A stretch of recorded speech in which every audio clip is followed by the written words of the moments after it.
Madam ఇక్కడ ఒక్క నిమిషం మాట్లాడచ్చు. చెప్పమ్మా. మా నువ్వేగా సుధీర్వి? అవునండి, నేనే సుధీర్నండి. మా ఇద్దరికి మధ్యలో అక్రమ సంబంధం అంటూ ఏం లేదండి.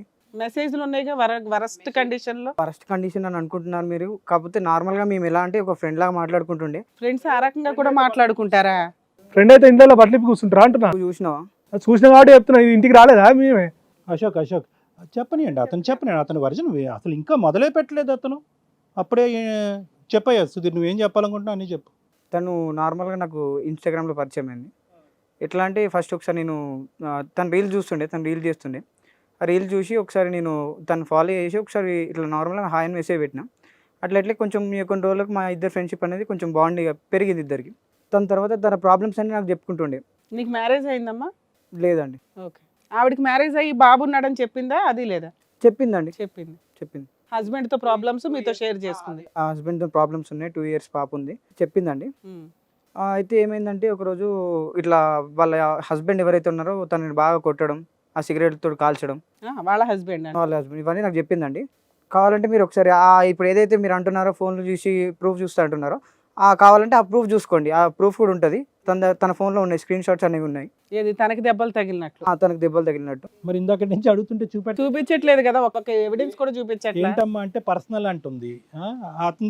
అతను అన్ని చూపెట్టాడు. నీ గర్ల్ ఫ్రెండ్ ఏమొచ్చి ఏమీ చూపెట్టట్లేదు. మరి గర్ల్ ఫ్రెండ్ కాదండి, జస్ట్ ఫ్రెండ్ అంతే. జస్ట్ ఫ్రెండ్ కోసం ఎంత దూరం ఎందుకు వచ్చావయ్యా? ఎంత పరిచయం మీ ఇద్దరికి? 3 months పరిచయం. 3 months పరిచయానికి నువ్వు ఎపిసోడ్లకు వస్తావా కూర్చొని?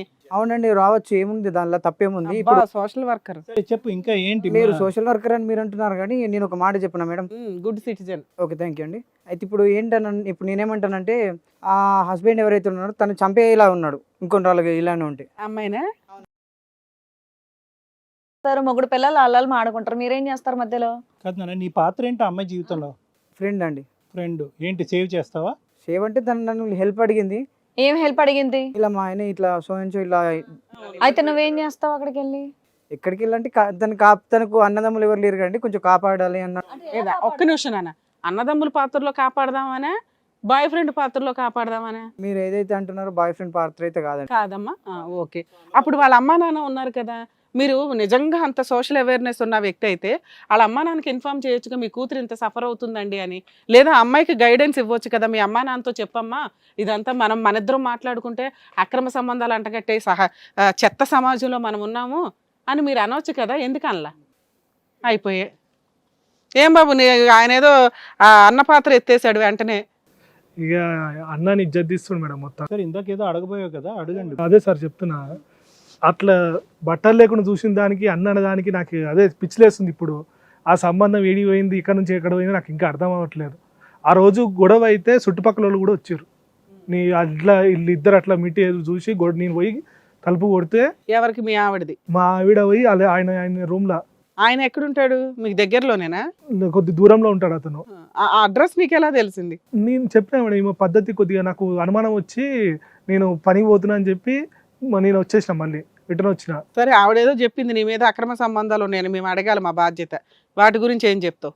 అక్రమ రూపాయి ఇంట్లోకి ఇవ్వమంట, సంపాదించిన డబ్బు అంతా అక్రమ సంబంధాలకు పెడుతున్నావట. నేను నా షాప్ ఓపెన్ చేయకుండా నేను మళ్ళీ రిటర్న్ వచ్చిన మేడం. ఈమె డౌట్ వచ్చి ఎటు వెళ్తుందా ఏందా అని చూసిన. నేను చూస్తే ఈమె ఒక రూమ్లో పోతుంది. ఎవరి రూము ఏంది ఏం కథ అని నేను కొద్దిగా కిటికీ ఇట్లా కొద్దిగా ఓపెన్ అయి ఉంటే చూస్తే వీళ్ళు ఇక చెప్పలేని స్థితిలో ఇల్లుర్రు. మరి అప్పుడే 4 పేకాలు కదా పట్టుకొని. అదే మేడం, అది తలుపు కొట్టినా. నేను కొట్టినాక నలుగురు వచ్చినాక ఈమె నన్ను దబ్బాయిస్తుంది. ఏమని? ఈయన ఎవరో నాకు తెలియదు, ఈయన గురించి నాకు తెలియదు, ఈయన వచ్చి లొల్లి పెడుతున్నాడు, మేము ఇద్దరం. నీ ఇంటికి వచ్చాడు ఇతను? ఆయన ఇంటికే ఈవిడ వెళ్ళింది. అక్కడ ఎందుకు ఉందంట ఆవిడ? అదే మేడం చెప్పినా మేడం, వాళ్ళు కలుసుకోనికి మీట్ అవ్వని. అవును, అక్కడ కలుసుకోవడానికి వెళ్ళింది. ఎవరు కొత్త వ్యక్తి? నువ్వు కొత్త వ్యక్తి? భర్తని ఇతను ఎవరో నాకు తెలియదు అంటుందా? మరి వీళ్ళిద్దరు ఎవరంటే అక్కడ భార్య భర్తలు అని చెప్పుకుంటున్నారు.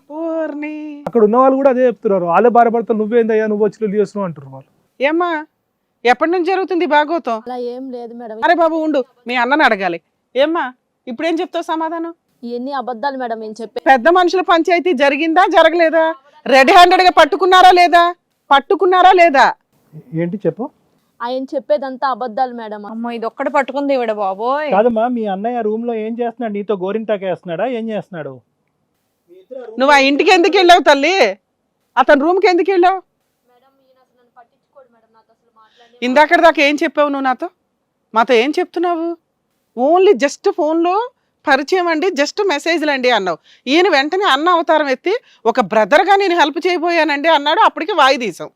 మీ ఇద్దరి మధ్య రెడ్ హ్యాండెడ్గా దొరికి పెద్ద మనుషుల పంచాయతీ ఉంది. అందరూ మీ ఇద్దరు భార్యాభర్తలని ఆ ఏరియాలో తెలుసు. ఇతను ఎవడో నాకు తెలియదండి అని చెప్తున్నావు ఒక బాబుని కని. అవునా కాదా? ఆయన చెప్పేదంతా ఒకే డైలాగ్ పట్టుకొని వచ్చావు. ఎంత ధైర్యమే తల్లి నీకు. అన్నయ్య పాత్ర అన్నావు, ఎందుకు చెల్లిని ఇంటి రూమ్ తెచ్చుకున్నావంట? రూమ్కి అయితే అంటే వచ్చిందండి, అక్కడ ఏం జరగలేదు మీరు ఏదైతే అనుకుంటున్నారు. అబ్బా బాబు కాదు, బయట పంచాయతీ జరిగితే మేమిద్దరమే భార్యాభర్తలు అన్నట్టుగా అక్కడ ప్రచారం జరిగిందంట కదా? లేదండి, అలా ఏం లేదండి. ఇప్పటికీ కూడా మీరిద్దరు అన్న చెల్లెలు అన్నట్టే మేము నమ్ముతాం, కానీ బయట ప్రచారం జరిగిందంట కదా మేమిద్దరం భార్యాభర్తలు, అతను ఎవడో తెలియదు అని అన్నారంటగా.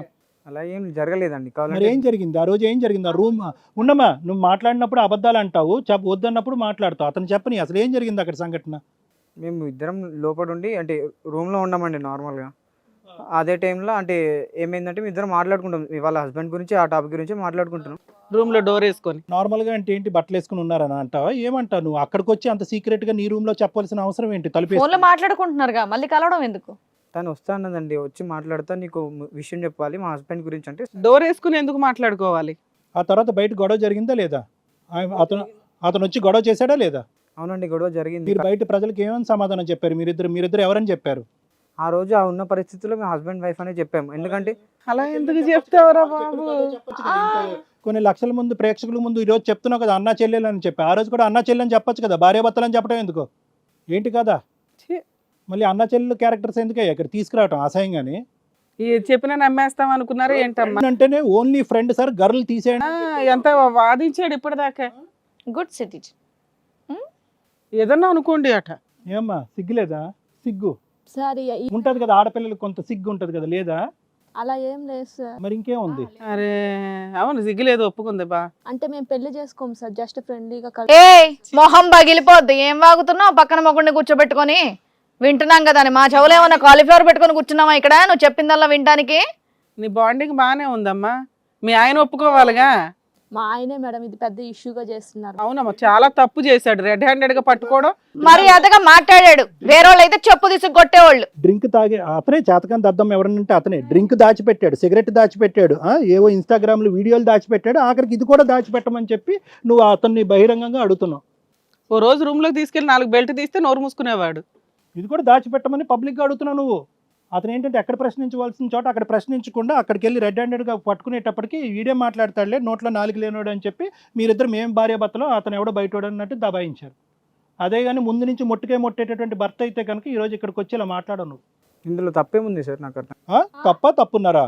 ఏమయ్యా సార్ అంటే మన గవర్నమెంటే చెప్పింది కదా సార్, సహజీవనం అనేది జరగచ్చు. ఓ అబ్బా, మళ్ళీ నువ్వు అదే పాట పాడుతున్నావు. అందరికీ ఇది ఒక యాంతం అయిపోయింది.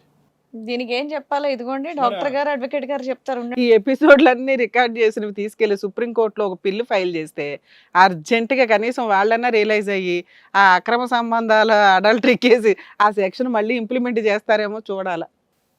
బేసిక్ మంచి చట్టాల గురించి, హక్కుల గురించి, గవర్నమెంట్ చేసే అన్యాయాల గురించి ఏమీ నేర్చుకోరు. రైట్ టు ఇన్ఫర్మేషన్ యాక్ట్ ప్రకారం ఏం తెలుసుకోవాలి అనే జ్ఞానం లేదు. ఓన్లీ అక్రమ సంబంధాలు వ్యాలిడ్, ఇదొక్కటే పట్టుకుంది సమాజం మొత్తం. అది సెలబ్రిటీలు అవనివ్వండి, ఆర్డినరీ అంటులు తోముకునే బ్యాచ్ అన్న అవనివ్వండి. ఇగో ఈరోజు ఇంత ధైర్యంగా కూర్చొని మన ముందు మాట్లాడుతున్నారంటే ఎంత వంకరగా మాట్లాడుతున్నారో చూడండి ఇద్దరు. హిట్ టీవీ యాప్ ని డౌన్లోడ్ చేసుకోండి. ఇందులో short news, live news, entertainment movies అన్ని అవైలబుల్ గా ఉన్నాయి. హిట్ టీవీ యాప్ ని ఫ్రీగా డౌన్లోడ్ చేసుకోండి.